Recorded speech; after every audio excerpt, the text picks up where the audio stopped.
Chers téléspectateurs, je dis à vous tous bonjour, bonsoir, ça dépend du moment auquel vous allez nous suivre. Nous sommes dans cette émission encore une fois, nous vous disons merci d'être connectés, branchés. Nous sommes là avec un invité très spécial parce que l'émission d'aujourd'hui sera très spéciale. Vu que nous sommes le 6 avril aujourd'hui, alors notre prophète William Branham a vu jour. Aujourd'hui le 6 avril, nous avons décidé de faire une émission réellement dédiée à lui seul. Alors je vous invite tous à vous installer le plus confortablement parce que nous allons débuter bientôt avec notre émission. Oui, comme j'étais en train de le dire, nous sommes là avec l'homme de Dieu, révérend, que Dieu vous bénisse richement. Qu'il vous bénisse richement. Oui, il va se présenter lui-même parce que je ne saurais pas le présenter.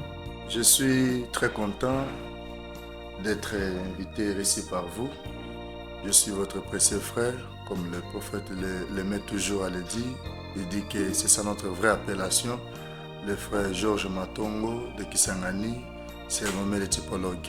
Que Dieu bénisse. Et pourquoi c'est sûrement les typologues? Vraiment, j'aime ça parce que mon prophète, William Branham, lui-même était typologue. Il dit, j'aime prêcher avec des types. Et c'est ce que moi aussi je prêche avec des types. J'aime prendre les types pour l'amener en réalité. Vous prenez les types et vous l'amenez en réalité. C'est bon, je vous rappelle déjà que le frère Georges, le révérend, a aidé aussi en avril comme notre prophète, ce qui fait déjà une coïncidence. En avril. Alors, on va fêter son anniversaire d'ici là dans cette émission même. Alors, révérend, vu que c'est l'anniversaire du prophète, on peut commencer par les chanter quelque chose, le joyeux anniversaire, et puis on continue avec l'émission après. C'est très important. Voilà. Daniel.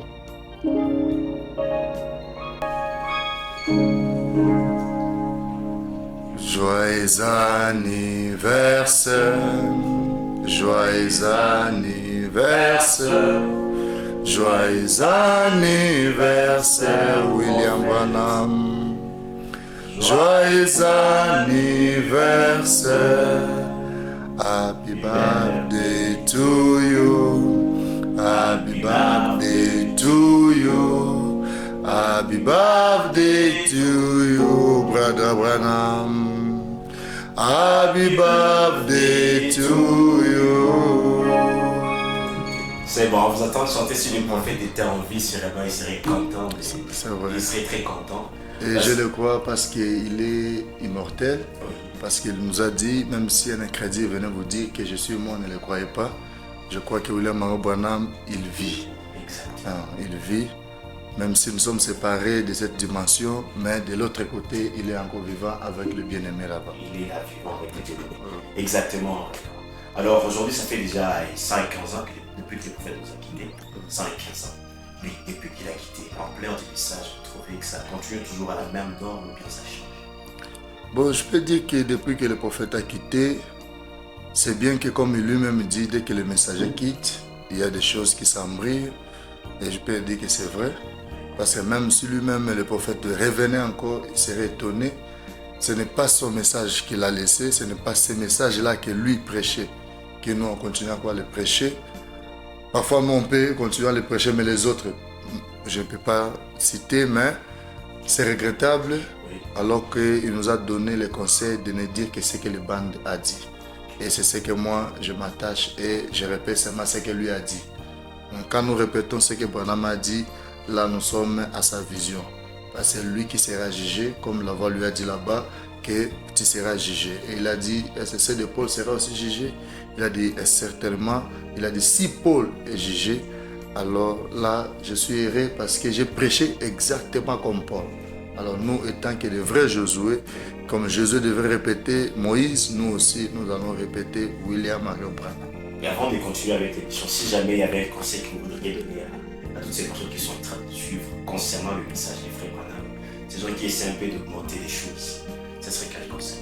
Je dirais seulement comme Branham lui-même quand il était encore vivant, il disait que les gens, ils prenaient la bande, ils voulaient raccorder à la fin là-bas ce que lui n'a pas dit, il voulait le dire.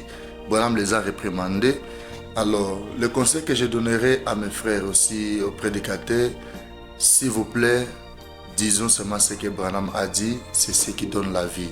En dehors de ce que Branham a dit, il n'y a pas de vie là-dedans. Mais quand nous répétons mot à mot les messages, c'est ça qui a la force et ce qui peut même déraciner le diable et détruire même le diable. Parce que nous avons un seul ennemi. L'ennemi, c'est les dénominations, le diable lui-même. Alors quand nous amenons quelque chose ou notre pensée dans la parole, directement nous tuons l'influence de la parole. Plusieurs fois, je vous ai écouté prêcher, beaucoup de personnes vous ont écouté prêcher. Mais il y a des gens qui se posent des questions, pourquoi quand les révérends Georges prêchent, la plupart des fois, ils essaient de brandir un peu les prophètes Branham. La plupart des fois, vous prêchez trop avec le messager à la bouille. Et au lieu de parler de Jésus de Nazareth, de ce que Jésus avait fait dans sa vie. Donc la plupart des fois, vous essayez un peu de parler trop de ce que Dieu a fait dans la vie des prophètes. Vraiment, je suis très heureux de m'avoir posé cette question. Je peux dire ça clairement. Si je brandis plus Branham, Branham lui-même nous dit que Jésus, en ce temps ici, il a eu plus de succès dans cet homme de William Mario Branham, plus qu'à ce temps-là, il était en Galilée. Et si aujourd'hui, moi je peux brandir plus Branham, ce n'est pas moi, c'est d'abord Dieu lui-même l'a honoré, il l'a élevé. Alors, quand je brandis Branham, je suis en train de brandir le Seigneur Jésus-Christ. Parce que ce n'est pas que l'homme soit Dieu, mais le don dans l'homme est Dieu. Alors, je suis en train de soutenir les dons là qui étaient dans William Mario Branham. Parce que même Josué, la voix lui a dit de ne dire que ce que Moïse a dit. Même dans les synagogues, on ne disait que ce que Moïse a dit. Moïse a dit, Moïse a dit. On ne disait jamais Jéhovah a dit. Et on disait seulement que Moïse a dit, Moïse a dit. Alors si ces gens-là pouvaient répéter ce que Moïse a dit, même dans les synagogues. Et quand Jésus est venu, maintenant il prend Isaïe, c'est quand Isaïe 60, alors qu'il est en train de lire, tous les sacrificateurs, ils s'attendaient que parce que là-bas, dans la loi, il était dit que dans les synagogues, on devrait seulement lire ce que Moïse a dit. Oui. Mais Jésus, il n'a pas répété ce que Moïse a dit. Maintenant, il leur a dit que cette écriture est accomplie. Il a eu Isaïe. Alors, moi aussi, étant que j'ai la révélation, je sais que Dieu, dans un âge, il parle seulement à une seule personne. Et quand il parle à William Mario Branham, nous maintenant, comme les auxiliaires, nous devons répéter ce que lui, Branham, a dit. Alors, à cela, nous serons en accord avec Dieu. Bien sûr. Alors, la vie du prophète Branham était mystérieuse. Oui. Très mystérieuse. Très mystérieuse. Voilà pourquoi aujourd'hui on a beaucoup de doctrines. Il y a ceux qui disent qu'il est Dieu, d'autres disent qu'il est un homme. Moi, personnellement, je n'ai pas de réponse, je ne suis pas prédicateur. Alors, j'aimerais bien que vous, qui êtes bien calé dans la matière, puissiez nous faire comprendre. Comment est-ce que William Branham est né mystérieusement? Parce que depuis son naissance, il y avait des constellations, des étoiles et tout. Alors, expliquez-nous, il était un homme ou un Dieu? Parce que même les Américains ils se posent des questions, ils ne comprennent pas qui il était. Il était mystérieux. J'aimerais savoir, expliquez-nous. Vraiment une meilleure et belle question. Si je peux d'abord dire en préambule que William Mario Branham n'est pas Dieu. Il est notre précieux frère. Mais, quand je dis déjà mais, il y a des choses là-dedans. William Mario Branham, sa vie sur cette terre était une vie mystérieuse. Même le tailleur ne pouvait pas le comprendre. On me dit que son manteau était penché. Même les docteurs ne pouvaient pas le comprendre. Il avait même dans son corps, il avait des choses même que les autres gens ne pouvaient pas en avoir. Et même les docteurs, ils pouvaient rester 1 heure ou 2 heures du temps sans pour autant bouger, mais son cœur battait. Il est avec sa famille, mais il n'est pas là. Il sort, il part dans une autre région pour peut-être s'y faire quoi, je ne sais pas. Mais alors qu'il est là, parfois il était double. Il dit, sa vie était tellement mystérieuse. Même le mage en ont parlé de cela. Si je peux lire d'abord même sur ça, parce que comme nous parlons de sa naissance, c'est important vraiment que je peux lire, parce que nous sommes du message. Sans problème. Sans prophète, il n'y a pas de... Oui. Comment l'ange est venu vers moi, je crois que je peux lire. Là, c'est une conversation avec Frère Branham et une femme qui était une mage. Alors, écoutez ce que Frère Branham tentait de dire, je descends juste en bas là-bas. Comment l'ange vint vers moi et sa commission, je crois qu'il a prêché le 17 janvier 55. Pas grave, 65, je peux commencer même par là. Non, je commence 64. Il dit, et elle a dit, dis donc, sais-tu qu'il y a une lumière qui te suit? Tu es né sous un signe particulier. J'ai dit, comment voulez-vous dire? Elle a dit, eh bien, tu es né sous un signe particulier. Il y a une lumière qui te suit. Tu es né pour un appel divin. J'ai dit femme à d'autres. J'ai commencé à m'éloigner parce que ma mère m'avait toujours dit que ces choses-là étaient du diable. Elle avait raison. Alors, ça m'effrayait. À l'époque où j'étais garde-chasse, un jour, je prenais l'autobus et je suis monté dans l'autobus et j'ai toujours, semblait-il, été sensible aux gens d'esprit. J'étais debout là et il y avait un marin debout derrière moi. J'allais faire une ronde. J'étais en route vers le parc forestier d'Henryville. J'étais dans l'autobus. Je n'ai cessé de ressentir une drôle de pression. Elle ne me quittait pas. J'ai regardé là autour de moi et il y a une femme très corpulente assise là, très bien habillée. Elle a dit bonjour. J'ai dit bonjour. J'ai pensé que c'était seulement une femme. Vous savez, qui parlait. Alors j'ai continué. Elle a dit, j'aimerais vous parler un instant. J'ai dit, oui madame. Je me suis retourné et elle a dit, savez-vous que vous êtes né sous un signe? Je me suis dit, encore une de ces femmes bizarres. Alors je continuais à regarder dehors. Et alors je n'ai pas pu dire un mot. J'ai simplement continué à... Elle a dit, puis-je vous parler un instant? Et j'ai simplement continué à aller. Et elle a dit, n'agissez pas comme ça. Simplement continuez à regarder devant moi. Je me suis dit, ce n'est pas très courtois. Elle a dit, j'aimerais vous parler un petit instant. J'ai simplement continué à regarder devant. Je ne voulais pas prêter l'attention sur elle. Aussitôt, je me suis dit, je crois que je vais voir si elle dira la même chose que les autres. Je me suis retourné, j'ai pensé, oh là là, ça me ferait fermer, je le sais, eh bien, je n'aimais vraiment pas penser à ça. Je me suis retourné et j'ai dit, il faudra peut-être mieux que je m'explique. Elle a dit, je suis une astrologue. Et j'ai dit, je me disais bien que vous étiez quelque chose de ce genre. Elle a dit, je suis en route pour Chicago pour rendre visite à mon fils qui est un prédicateur baptiste. Écoutez maintenant ici. J'ai dit, oui madame. Elle a dit, quelqu'un vous a-t-il déjà dit que vous êtes né sous un signe? J'ai dit, non. Voilà, m'a fait comme semblant, comme si personne n'avait déjà dit cela. Elle a dit, non. J'ai dit, non madame. Je lui ai menti. Là, vous voyez, et j'ai dit, je voulais simplement voir ce qu'elle allait dire. Elle a dit, j'ai dit, non madame. Elle a dit, et c'est que des prédicateurs ne vous ont-ils jamais dit cela? J'ai dit, je n'ai rien à voir avec les prédicateurs. Elle a dit, en bon, j'ai dit. Elle m'a dit, j'ai dit, je répète seulement comme c'est écrit. Elle a dit, je vous donne le moment précis de votre naissance. Cette femme-là qui ne connaissait jamais Frère Branham. Et elle dit, je vous donne le moment précis de votre naissance. Me croirez-vous? J'ai dit, non madame. Et elle a dit, eh bien, je peux vous donner le moment de votre naissance. J'ai dit, je ne crois pas ça. Elle a dit, vous êtes né le 6 avril 1909. La femme qui ne connaissait jamais Frère Branham. Oh! À 5 heures du matin aussi encore, elle ajoute. Et j'ai dit, c'est exact.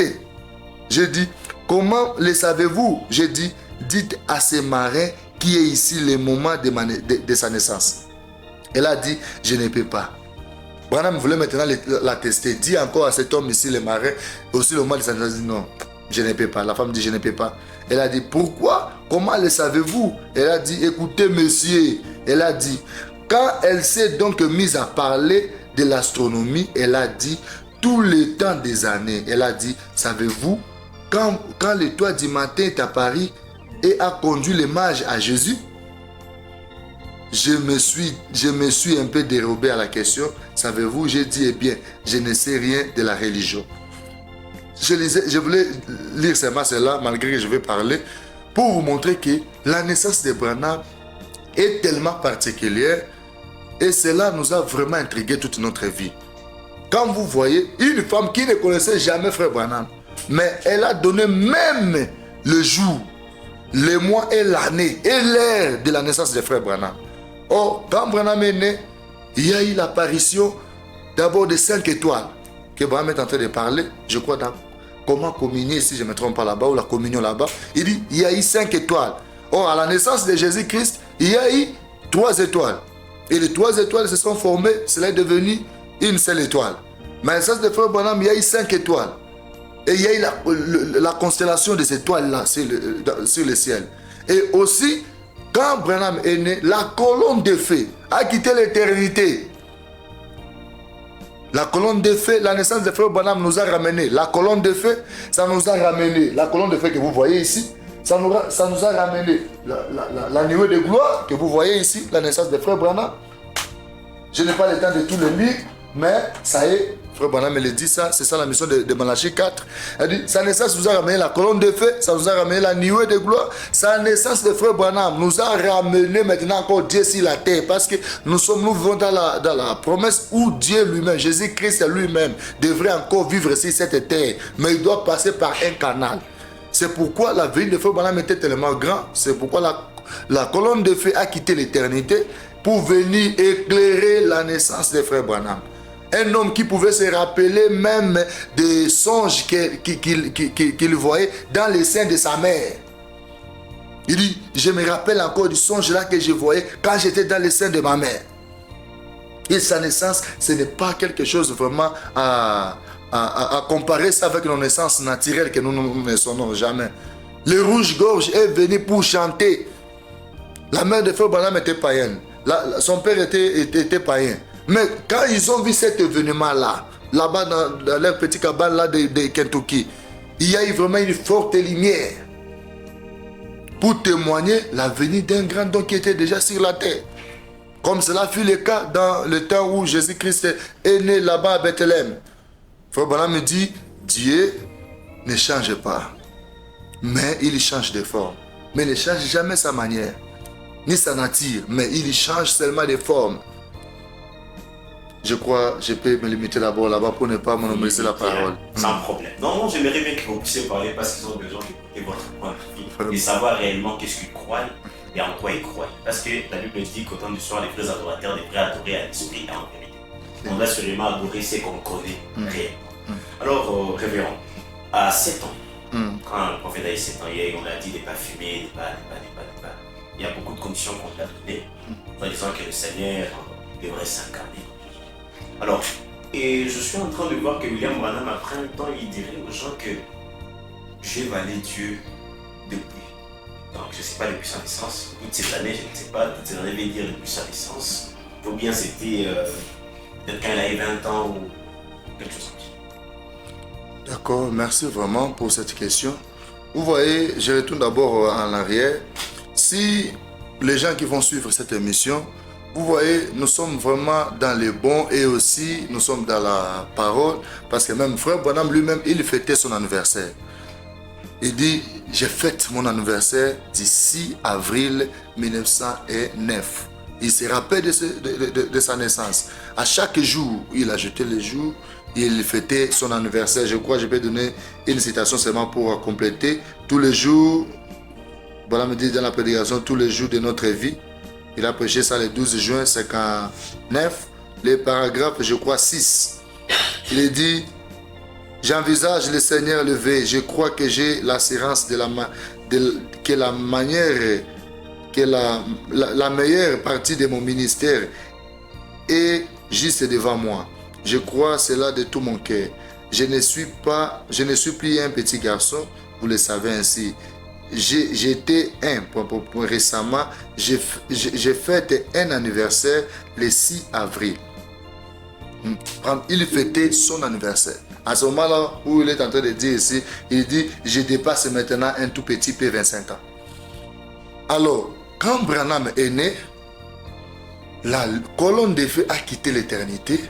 Cette colonne de feu n'était pas venue seulement éclairer la naissance des frères Branham, non. Même Jean-Baptiste a reçu le Saint-Esprit dans le sein de sa mère. Alors que Jean-Baptiste est le premier précurseur de la première venue du Seigneur Jésus-Christ. Et William Monroe Branham est le second précurseur de la seconde venue du Seigneur Jésus-Christ. Jean-Baptiste a crié, voici l'agneau de Dieu qui ôte le péché du monde. William Monroe Branham crie, voici l'agneau de Dieu qui vient dans la gloire, aller à sa rencontre. C'est l'esprit d'Élie qui a œuvré dans Élie le Tishbite, qui était dans Élisée en double portion, qui était en Jean-Baptiste. Ce même esprit-là était dans William Monroe Branham qui est Malachie 4. Et cela doit se faire de la même manière. Quand Branham est né, la colonne de feu, en d'autres formes, le Saint-Esprit était déjà dans Branham. Parce que c'était un corps que Dieu protégeait cela. Dieu gardait cela depuis sa naissance. C'est pourquoi dans l'âge de 7 ans, quand Branham est allé puiser de l'eau, et pourquoi seulement alors qu'il était allé en train de puiser de l'eau, Frère Branham est allé plus loin. Comme je vous ai dit, je suis un typologue, j'aime beaucoup de types. L'eau là, pourquoi est allé à la source, au puits? Parce que le puits et l'eau représentent quelque chose. L'eau, toujours quand nous le voyons, ça représente la parole. Et le puits, c'est là où conserve la parole. Alors, Dieu voulait les rencontrer seulement à ce chemin-là. Même Moïse, pour trouver sa femme, il devait trouver sa femme Séphora dans la parole, au puits là-bas. Même la femme, la femme samaritaine là, a rencontré Jésus-Christ seulement au puits. Ça a toujours des significations. Et Dieu devrait les rencontrer là-bas au puits alors qu'il est en train de puiser de l'eau. Et il a écouté une voix avec le tourbillon. Ça a crié, ne bois pas, ne fume pas, ne suis pas ton corps. Quand tu seras grand, j'aurai une œuvre avec toi. Et Dieu protégeait Branham. Même un jour, Branham dit, il voulait prendre le verre de boisson pour essayer de boire. Comme Dieu l'interdisait pour la première fois, il n'écoutait pas. La deuxième fois, l'autre fois, il y a une voix qui est venue frapper le verre. Et le verre est tombé par terre. Il dit protéger ces dons-là. C'est pourquoi Dieu, quand Dieu sauve ou quand Dieu appelle une personne, il ne va pas vous appeler ici et arriver 2, 3 ans, 4 ans et vous perdre. Non. Dieu, il connaît le début avant la fin. C'est pourquoi quand il appelle une personne, il comble toute sa vie. Rien ne va lui échapper. Branham était sous le contrôle divin parce qu'il avait une grande mission accomplie. Malachie 4, Jean 14 et 12, Luc 17, 30. C'était une grande mission. Apocalypse chapitre 10. Il devait l'accomplir cela. Je crois, j'ai un peu de répondre à votre question. Exactement. Et le prophèt Branham grandit. Il atteint l'âge de la maturité. Il décide de se marier à une femme. Et puis après son mariage, un Dieu sa femme. Il a souffert pendant cette période. Certainement, lui-même, il s'est posé la question de savoir comment ça fait l'arrivée du souffre pendant qu'il était à l'épée des dieux. Sûrement, il a été lucide, retiré quelque part, mais il est resté en train de s'accrocher à Dieu à un certain moment. Est-ce que, d'après vous, si réellement William Branham était, c'est donc que Dieu a appelé, Dieu pourrait-il accepter qu'il souffre?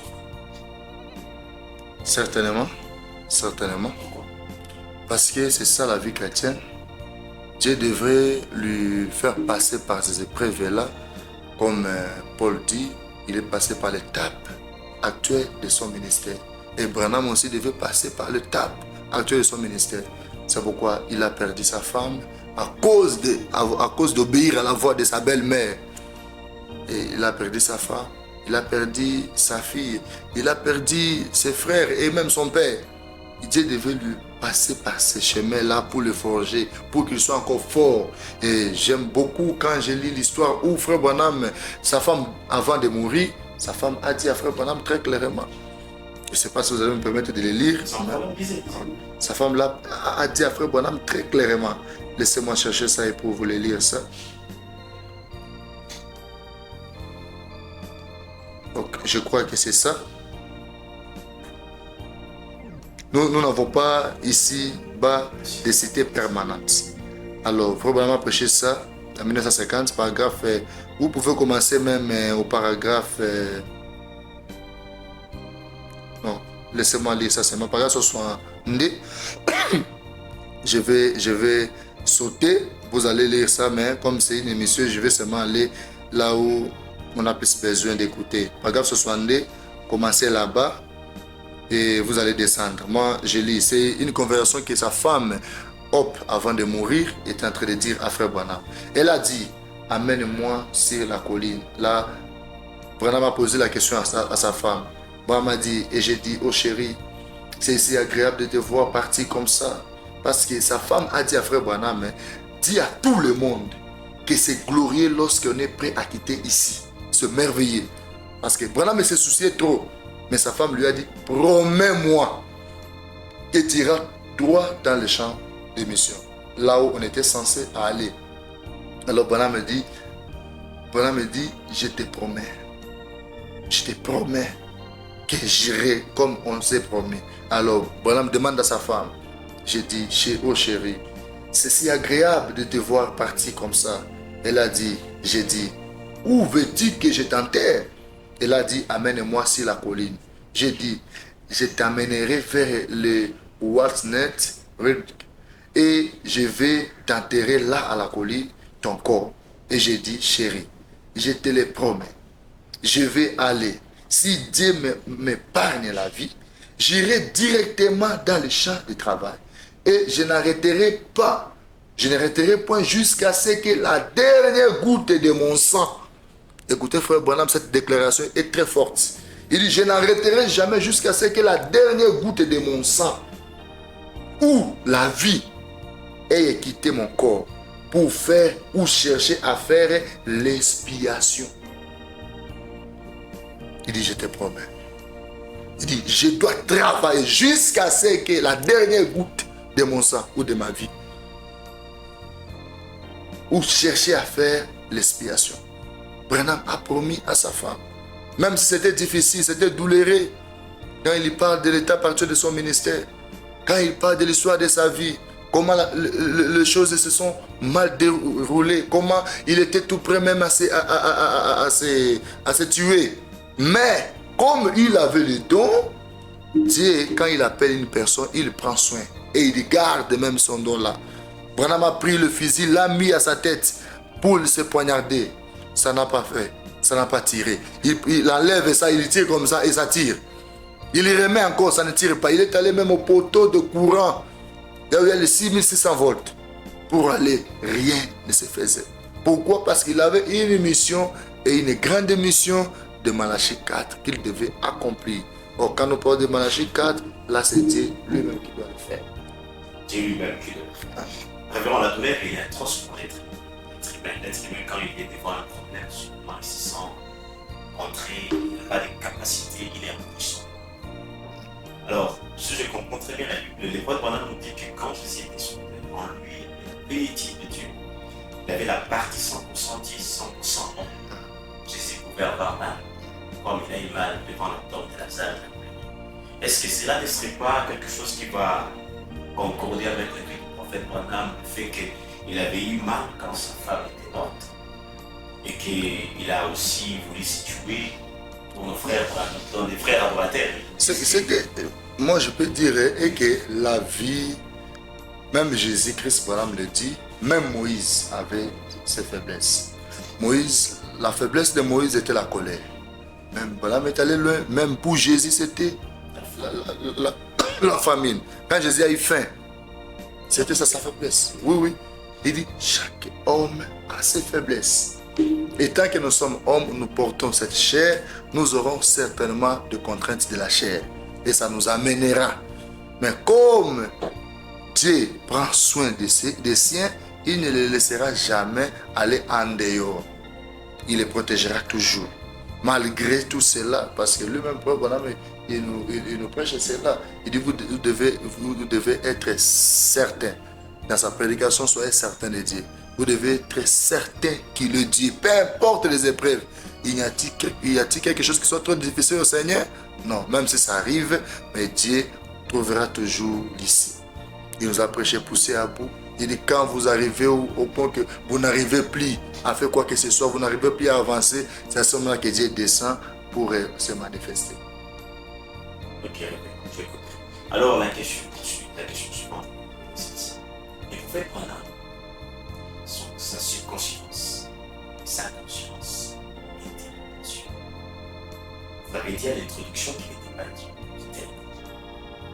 il a juste utilisé. Tu vas comprendre que la subconscience et la conscience de Frère Branham étaient en corrélation. Ce n'est plus qu'il avait été créé. Ça, si je peux vous répondre ça directement, pourquoi la subconscience et la conscience de Frère Branham travaillaient ensemble? C'est parce qu'il était un prophète. C'est ça un prophète. Un prophète, il peut être ici et il peut utiliser sa conscience et il peut utiliser sa subconscience. Et il voit des choses à venir, de loin. C'est ça un prophète. Comme il est le prophète, alors voilà pourquoi sa subconscience et sa conscience travaillent ensemble. Donc c'est parce qu'il est né prophète. Donc les prophètes de l'Ancien Testament, les prophètes, c'est ça même le rôle du prophète. C'est ça la différence entre nous autres. Un prophète, surtout un prophète majeur, pas le prophète de l'Éphésiens 4, un prophète majeur, sa subconscience et sa conscience travaillent ensemble. C'est pourquoi il est un aigle. Il peut monter plus haut. Il est ici, mais il n'est pas ici. En 1960, il y a changement de ministère. Il commence à faire des choses qui ne faisaient pas autant. Certains l'ont appelé Messie, d'autres l'ont appelé Dieu, d'autres l'ont appelé Satan. Il y a beaucoup d'histoires qui se sont passées. Est-ce que ce ne serait pas l'époque où peut-être qu'il est devenu la toute puissance de la chair, après ce que les autres disent? Il y a ceux qui disent qu'à cette époque-là, il existe un changement de ministère, ça. Tout le monde qui voit les 3 ans de Jésus-Christ, quand tu es là, il a fait 3 ans et demi. Les prophètes Branham a fait 3 ans. Il y a des concordances qui vont dans la vie de Jésus-Christ. C'est expliqué pourquoi il y a ces concordances. Ok, merci vraiment pour cette question. Vous voyez, Dieu, dans Hébreux 13, 8, nous dit qu'il est le même hier, aujourd'hui et éternellement. Et Dieu, pour sa première manifestation, il s'est manifesté dans la colonne de feu. Dieu est entré dans la colonne de feu, qui était le Père au-dessus. Et pour sa deuxième manifestation, il s'est manifesté en Jésus-Christ chair, où la plénitude, toute la plénitude habitait corporellement. Maintenant, Dieu est parfait en 3. Maintenant, pour sa troisième manifestation, c'est le Saint-Esprit. Et le Saint-Esprit ne peut pas travailler comme ça. Il trouve toujours une personne, un homme pour travailler. Pourquoi maintenant la vie de Frère Branham avec celle de Jésus-Christ était vraiment pareille? C'est que Frère Branham, si je peux aller un peu encore, je tourne encore en Genèse, Dieu s'est manifesté dans la chair humaine devant Abraham, dans Luc et dans Genèse 18 là-bas, il s'est manifesté. Alors il a promis que ce même signe-là se manifestera à la fin des temps. Alors il s'est manifesté maintenant encore en Jésus-Christ et Jésus a discerné les Juifs. Maintenant, ce même signe-là devrait encore se manifester à ces derniers jours. Et cela fera que Jésus-Christ lui-même puisse faire cette œuvre-là. Mais comme Jésus-Christ ne viendra plus encore sur cette terre pour encore faire cette œuvre-là, il trouvera un canal et ce canal, ça sera un prophète. Et je peux le lire pour que ça aide les enfants de Dieu pour bien comprendre et aussi comprendre que nos frères qui sont allés un peu loin, arrivés à adorer Branham, ils ne sont pas loin de la vérité. Attendez, je prends ça. Ok. Laissez-moi lire ça. Je crois que ça va peut-être aider une âme.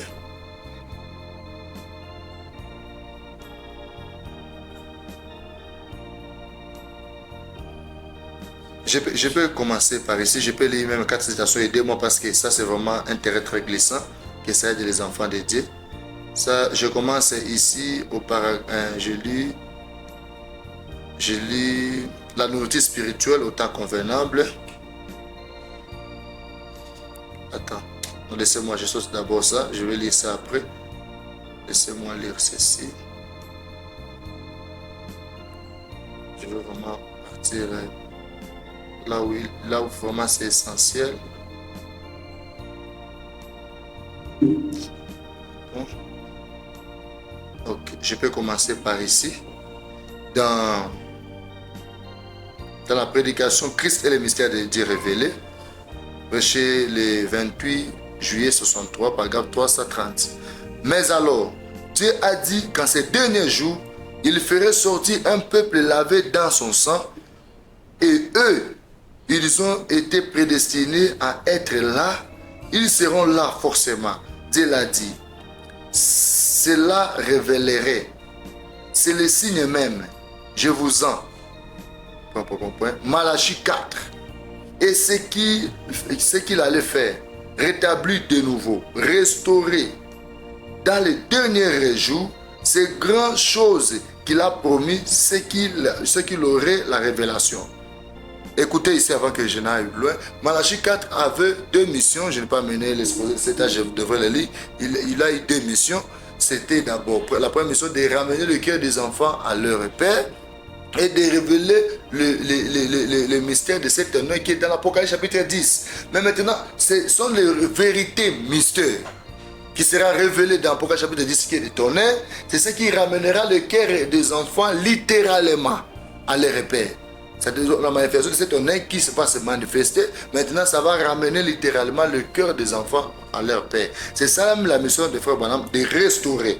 Alors écoutez, Branham me dit, qu'est-ce que ça doit faire, Malachie 4? Il doit ramener le cœur des enfants, il doit ramener la foi des pères vers les enfants.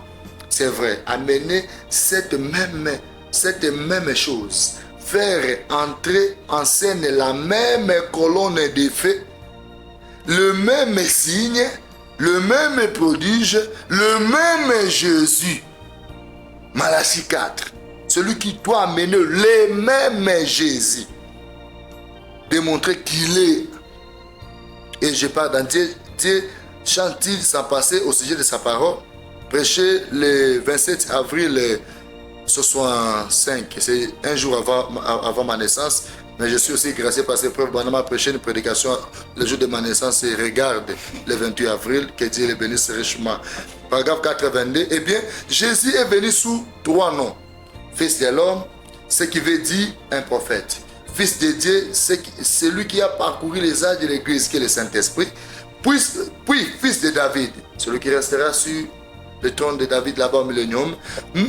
Mais entre le Fils de Dieu et le Fils de David, selon sa propre parole, selon Malachie 4 et beaucoup d'autres passages de l'Écriture, il doit retourner dans son Église sous la forme physique.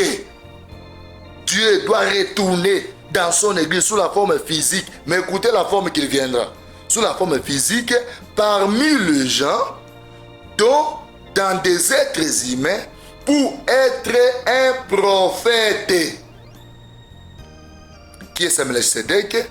Je termine avec ça. Qui est Samuel Sédèque? Prêché le 21 février 65, paragraphe 166.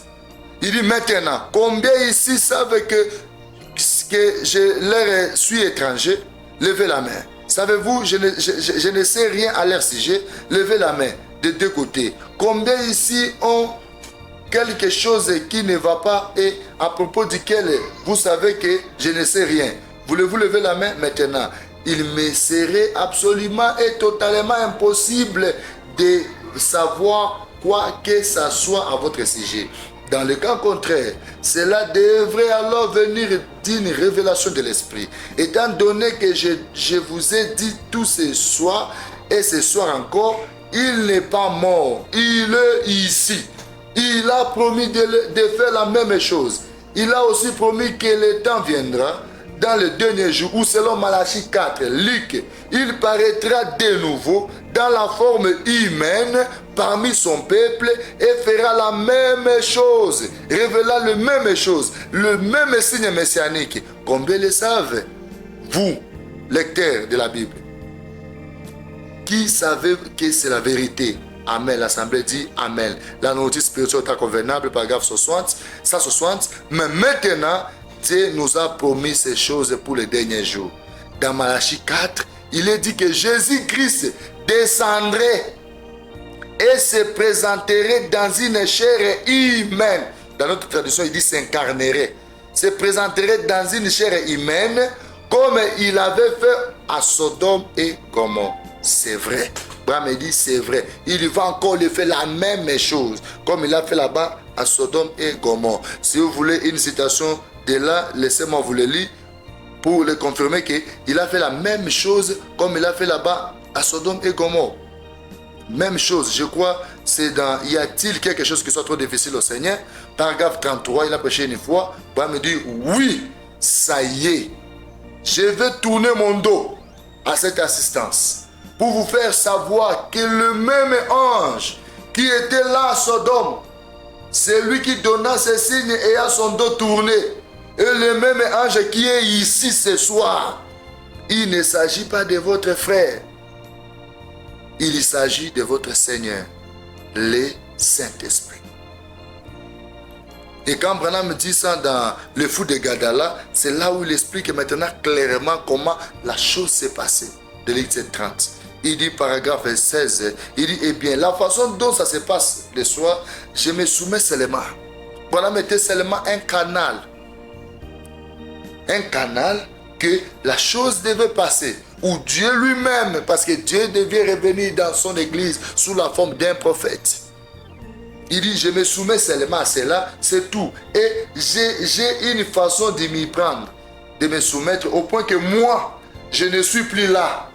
C'est cela qui est là. On me dit, moi, Branham, je ne suis plus là. Et Dieu a enlevé même l'esprit de Branham. Maintenant, lui, Dieu entre dans Branham. Parce que c'est l'esprit qui sommes nous. Dieu utilise son corps, il utilise son âme, mais il enlève seulement l'esprit. Il dit, de fait que moi je ne suis plus là, mais c'est lui qui est là.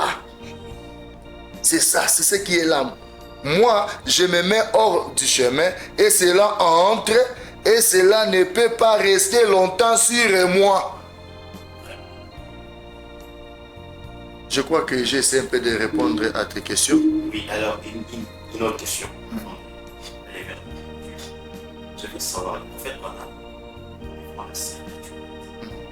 d'abord, avant d'être la spiritualité, là, il crée d'abord la spiritualité, la séduction de Christ. Il a fait la spiritualité, il a mesuré de salut, la chose qui est la plus difficile dans cet âge. Et la personne la plus difficile que Dieu donne aux naissances. Mais il a donné quand même par sa propre parole. Après, j'entends dire que le prophète Branham avait la capacité de pardonner les péchés. Je ne comprends pas ça. Nous voulons juste faire comprendre aux enfants de Dieu c'est quoi réellement, qu'est-ce que c'est réellement. C'est qu'une personne arrive au point où il peut pardonner le péché, donner le salut aux personnes, créer par sa propre âme. Vraiment. Laissez-moi lire d'abord une citation ici. Comment cet homme-là pouvait créer même les écureuils. Branham est en train de dire ça clairement ici. Je crois. Je dois le lire. Ok. Il dit, Dieu se cache et se révèle dans la simplicité. Prêché le 17 mars 63, paragraphe 414. Il dit, et puis tout à coup, une mouche verte s'est mise à voleter. À l'instant après, il y a eu un 5 livres, 2,5 kg par mètre. Qu'est-ce que c'était? C'était la parole de Dieu, prononcée par Moïse, le Créateur. On me dit que Moïse était le Créateur. La parole de Dieu était prononcée par Moïse, lui le Créateur. Moïse, et puis il dit, en effet, sous le sang, il se tenait dans la présence de Dieu. Ses propres paroles n'étaient plus sa parole. Moïse, dans la colonne de feu, dans la présence de la gloire de Shekinah, il était un créateur. Et sous le sang des animaux, mes bien-aimés. Alors nous qui avons la vraie expiation, qui est la parole faite chair, comment un homme comme Branham ne peut pas créer? Il est le créateur, c'est pourquoi il a créé. Branham, la venue de Branham, la naissance de Branham nous est ramené à Genèse, nous est ramené là-bas au commencement en Genèse. Parce que même quand vous lisez la Bible, je crois, juste au début de la Bible là-bas, dans je crois, Genèse seulement, le premier chapitre là-bas, il dit, au commencement, l'Esprit de Dieu s'est mouvé au-dessus des eaux. Ce n'est pas ça, c'est au commencement. Et quand vous allez en Apocalypse, maintenant nous prenons cela, le même verset là.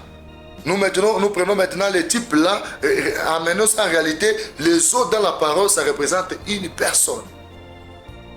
Il dit que, mais là-bas, la Bible dit qu'au commencement, l'Esprit de Dieu. Oh, l'Esprit de Dieu, c'est quoi? C'est la colonne de feu. C'est ça l'Esprit de Dieu. Alors, quand on dit les eaux, maintenant c'est l'homme. L'Esprit de Dieu s'est mouvé au-dessus des eaux. Mais Branham, à sa venue, nous a ramenés là-bas. C'est ça. La vraie interprétation de Genèse. Au commencement, l'Esprit de Dieu s'est mouvé au-dessus des eaux. Comme Jésus-Christ, quand les disciples l'ont vu appeler fantôme quand il marchait au-dessus des eaux, ils n'ont pas eu cette révélation qu'au commencement déjà là, l'Esprit de Dieu s'est mouvé déjà au-dessus des eaux. Et Dieu était dans Branham. C'est pourquoi Branham, s'il est arrivé à faire des choses impossibles, il est dans l'Écriture, parce que dans Jean 14 et 12, il dit, les œuvres que je fais, vous les ferez aussi, même de plus grandes, parce que moi je m'en vais. C'est pourquoi les œuvres que Jésus avait fait, Jésus avait sauvé les gens qui étaient impossibles d'être sauvés. Je peux vous donner comme l'exemple. Pierre avait régné la parole, mais il devait être condamné. Les brigands là à la croix, et même Barnabas, il y a tant d'autres. Mais Jésus les a donné la vie, mais lui-même a dit que les œuvres que j'ai fait, vous les ferez aussi. Alors c'est pourquoi Branham, vous devez donner même les salis aux enfants d'Ati White, parce qu'il accomplit Jean 14 et 12. Le même œuvre de Jésus s'est renouvelé encore, s'est réincarné encore, s'est manifesté encore. C'est ça même encore le silence d'une demi-heure du 7e saut. C'est ce que le diable ne peut pas comprendre. Là où Dieu change la forme, il devient l'épouse. Je crois, j'ai essayé de répondre à ta question. Dans son ministère, c'était un ministère exceptionnel. Pourquoi quelqu'un des animaux ils ont bien apprendre. Obéissez. Quelle est cette puissance qui pouvait apprendre aux animaux et en dehors de la forêt? Il y a le prophète qui peut donner la solution. Parce qu'il pouvait prononcer la parole devant les abeilles. Écoutez, les taureaux rouges, il avait croisé sur les chiens. Le taureau a compris qu'il y avait quelqu'un qui prononçait. Alors j'aimerais savoir la puissance qu'avait le prophète. Est-elle capable d'être transmise pour le message? Cette puissance-là était juste. Merci vraiment pour cette question.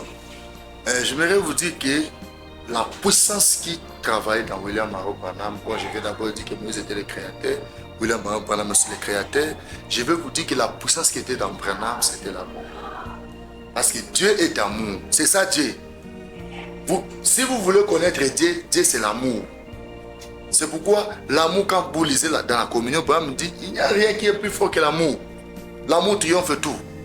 Et c'est ça Dieu. Personne ne peut triompher Dieu parce qu'il est l'amour. Et Branham dit, quand j'ai réalisé que j'avais l'amour, c'est pourquoi il a même calmé les taureaux qui devaient venir l'attaquer. Même l'abeille, il a manifesté seulement l'amour vis-à-vis. Parce que Dieu lui-même est d'abord amour. Là, la première chose que vous devez savoir. Et aussi la deuxième chose, si les animaux pouvaient aller même chercher la guérison chez Frère Branham, là, c'est le Créateur lui-même, Dieu lui-même, les montrer que votre solution est dans celui-là. Là, c'est Dieu lui-même qui parle maintenant. Dieu lui montre qu'il va chercher ta guérison. Et c'est un signe. Comme c'était au temps de Noé, comme l'usine d'Ali, etc., ça se manifeste de la même manière aujourd'hui. Si les gens aujourd'hui refusent de croire à William Marot Branham, c'est bien. Branham me dit, croire au Saint-Esprit, c'est bien. Croire au Fils du Seigneur Jésus-Christ, c'est bien. Croire au Père, c'est bien. Mais vous devez me croire aussi comme l'un d'entre eux. Parce que nous avons réussi la commission de les croire. Il a dit, si tu amènes les gens à te croire. Si les gens refusent, comme ils ont refusé au temps de Noé, de croire à ce que Noé disait, alors Dieu a amené les animaux à venir entrer dans l'arche. Parce qu'à ce temps-là, accepter le message de Noé, c'était être sauvé. Et à ce temps ici, accepter le message de Branham, accepter Branham, croire à ce que Branham a dit, c'est ce qui donne même la vie. Alors, c'est pourquoi Dieu pouvait envoyer même la mer au poisson. Ça, ce sont des signes pour nous faire des rappels, disant que si vous refusez, la mère au poisson croira et dira. Ce sont des signes pour nous interpeller que nous devons faire beaucoup d'attention. Je crois que cette puissance-là n'est pas arrêtée seulement à Branham, mais il est légèrement agité. Alors cette puissance-là est aujourd'hui à l'église. Moi, c'est pourquoi je dis toujours que j'aime beaucoup William Marion Branham. Je sais quoi dire. Je sais quoi dire, je bénis cette âme-là, je bénis sa mission sur cette terre. Cette mission-là m'a beaucoup aidé. Je ne sais comment l'exprimer. Parce que je le crois jusqu'à maintenant que la parole de Frère Branham a toujours l'efficacité. Branham me dit, je suis votre frère. Mais malgré que je suis votre frère, en étant votre frère, je suis votre intercesseur. Je peux intercéder pour vous. Maintenant, pensez d'abord à cet homme pareil. Je crois que c'est dans la foi, si je ne me trompe pas. La foi parfaite, je crois. C'est la foi parfaite. Il a prêché ça en 1963. Il dit, je suis votre frère, paragraphe 219. Et je suis votre frère, et en tant que votre frère, je me tiens là comme intercesseur. Et j'essaie de mon mieux de vous porter devant Dieu. Branham est allé encore plus loin dans le fuite de l'homme qui réfléchit. Branham est en train de prier. Il a dit, je prie qu'aucun de vous ne soit perdu. Et moi je crois à cela.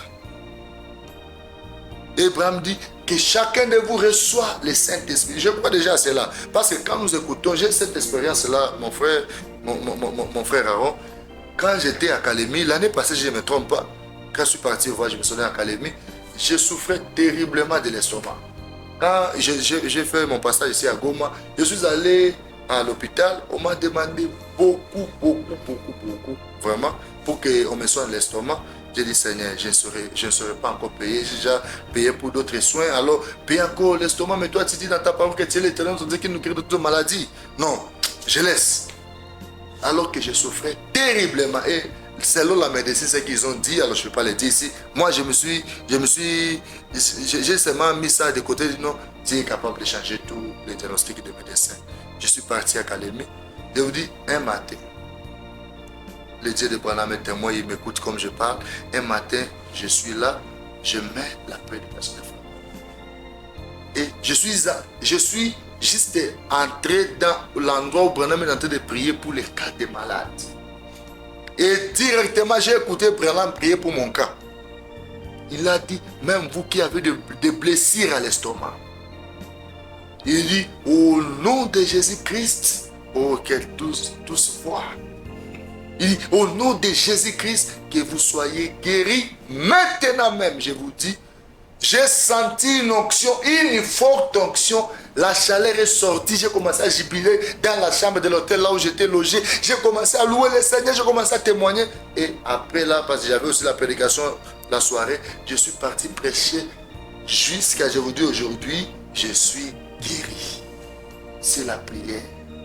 Et Salomon, un rétrograde, a pu sauver Jonas rétrograde dans le ventre des grands poissons. À comme une forte raison, la prière d'un saint Branham pourra-t-il pas me guérir moi aussi?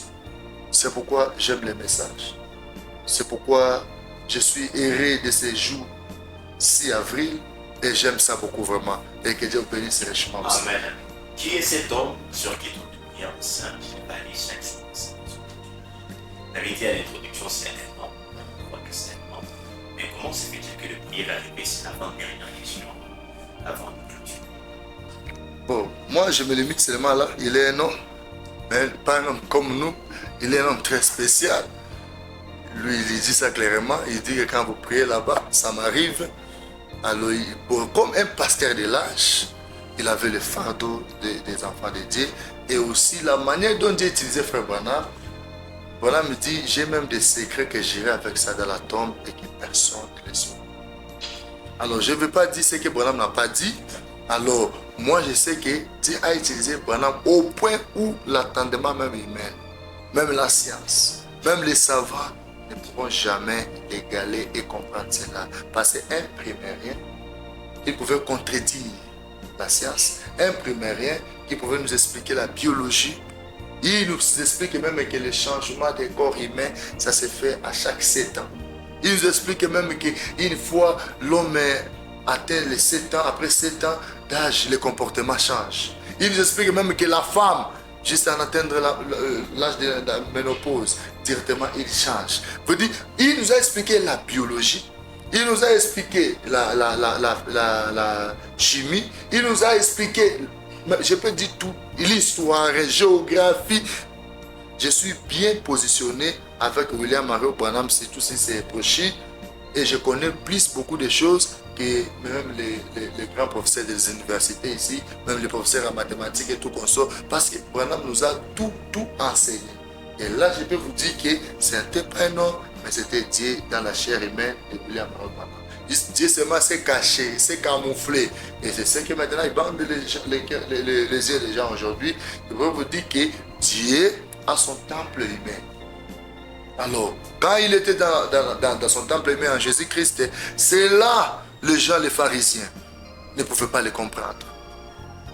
Et c'est parfois quand Dieu est dans son temple humain, ça échappe la vision des gens. Ça échappe les gens. Mais ça amène, c'est bien seulement pour les gens qui ont le discernement de l'esprit et qui vont saisir la vision et les comprendre.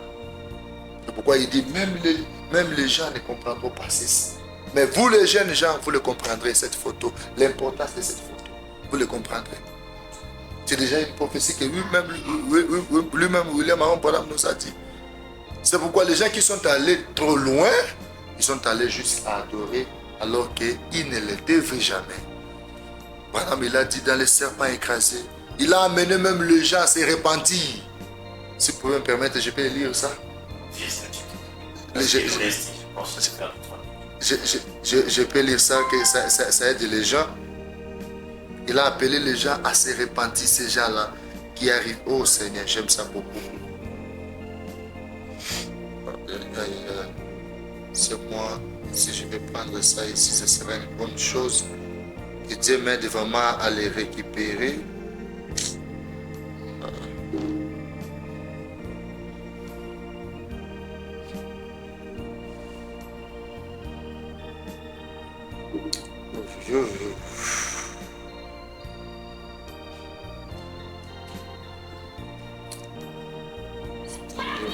Je vais le prendre ça bientôt là. Juste, j'ai beaucoup de choses avec moi ici.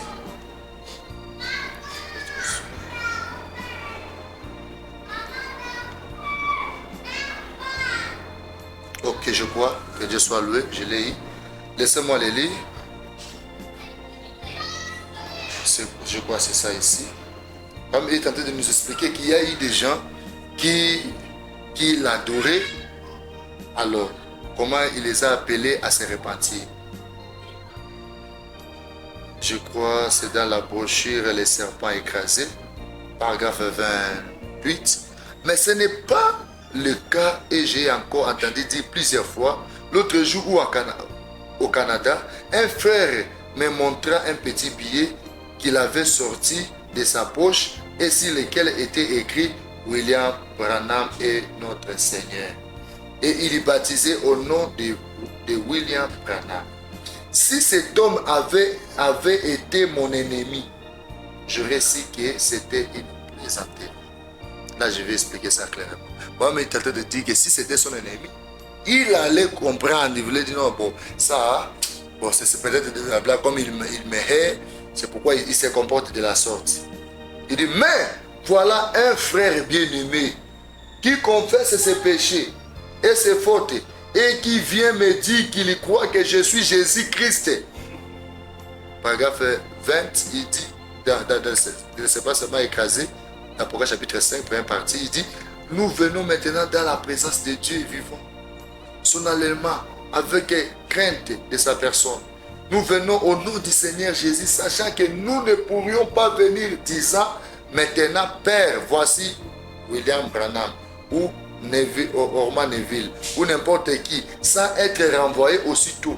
Mais, nous avons l'assurance que parce qu'il a dit, quoi que ce soit que vous le demandez, demandez au nom du Père, que vous demanderez au Père en mon nom, cela vous serait accordé. On dit ainsi, je ne crois pas que je pourrais obtenir quoi que ce soit en lui en me servant à mon nom, William Branham. Mais je sais que lorsque je me sers du nom de son Fils, Jésus-Christ, j'obtiens alors ma requête. Vous devez naître de nouveau. Je crois c'est ça le paragraphe 20. Voilà, mais tentez de dire là-bas très clairement. Nous obtenons tout parce que voilà, même lui-même dit, je vis dans je crois dans la prédication, Si je ne me trompe pas, c'est la divinité de Jésus, ou soit la divinité expliquée là-bas. Il dit, je vis, ou soit dans l'île d'adoration qu'il a pourvu. Il dit, je vis, je crois, je baptise, j'adore dans ces noms-là.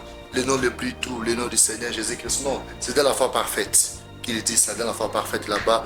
Presque, je crois, à la fin là-bas, il est en train d'expliquer ça.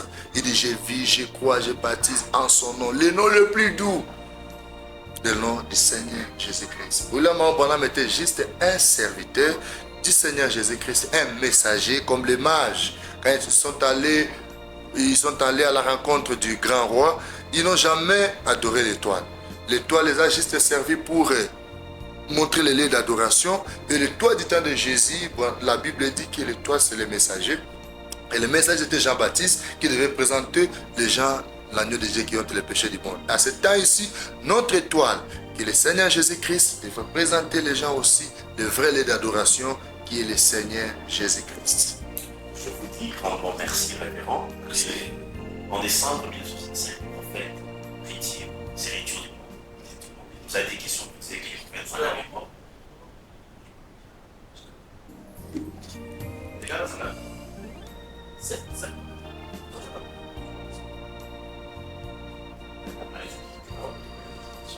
Et, tu l'as dit dans le détail. Maman. Conclure.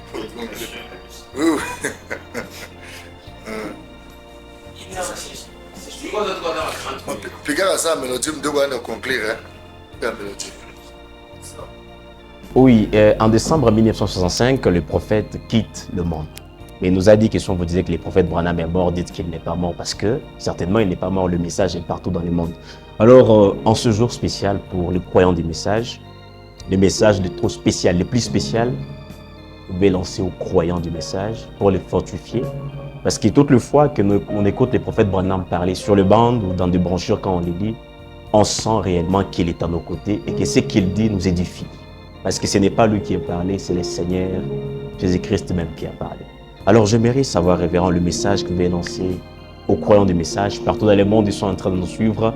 Écoutez le révérend du message du révérend Georges. Merci beaucoup, frère Aaron, Dieu bénisse. Merci vraiment. Le message que j'aimerais dire à tous ces mondes qui vont nous suivre, vraiment, le message est vrai. Je vous dis sincèrement, le message est vrai. Dieu a confirmé William Aaron Branham, Dieu l'a témoigné partout. Et laissez-moi vous dire que dans cet homme, il y avait la vie éternelle. Et tous ceux qui croient ce que Branham dit, je vous dis, ne vous inquiétez pas, vous avez un ciel gratuit. Très gratuit vraiment. Attachons-nous seulement à ce que Branham a dit. Même si votre pasteur vous dit quelque chose, même si selon votre idée c'est bien, mais quand ce n'est pas William Marion Branham, rejetez ça en bloc de côté. Ne suivez pas de bonnes pensées, mais suivez ce que William Marion Branham a dit. Parce que c'est lui qui a reçu la commission, c'est lui qui a reçu le droit. Quand nous suivons ce que Branham a dit, quand nous écoutons ce que Branham a dit, il y a des bénédictions physiques, matérielles, spirituelles et financières. Tout ce dont vous avez besoin, ça se trouve dans le message. Demeurez dans le message, comme le conseil de Branham, gardez le message honorable. Ne laissez jamais les saletés. Notre héritage, notre patrimoine, c'est le message. Si ce n'était pas le message, je ne pourrais pas connaître le frère Aaron. C'est le message qui a fait que je puisse le connaître. Et c'est le message qui me fait que je sois ce que je suis aujourd'hui. Si vous me voyez comme ça, c'est le message qui me nourrit, qui me vêtit. C'est le message qui assure même ma vie. En dehors du message, il n'y a pas de vie. Vraiment, merci beaucoup et que Dieu bénisse le peuple de Dieu. Shalom. En dehors du message, il y a point de vie. Merci d'avoir suivi cette émission. Nous vous disons grandement merci d'être là et de toujours être là pour nous. Que le Seigneur vous bénisse richement. À la prochaine occasion, nous serons ici avec quelqu'un d'autre qui va nous parler du message, toujours du message et du message toujours. Que le Seigneur vous bénisse et bonne suite des temps. N'oubliez pas de vous abonner et aimer la vidéo.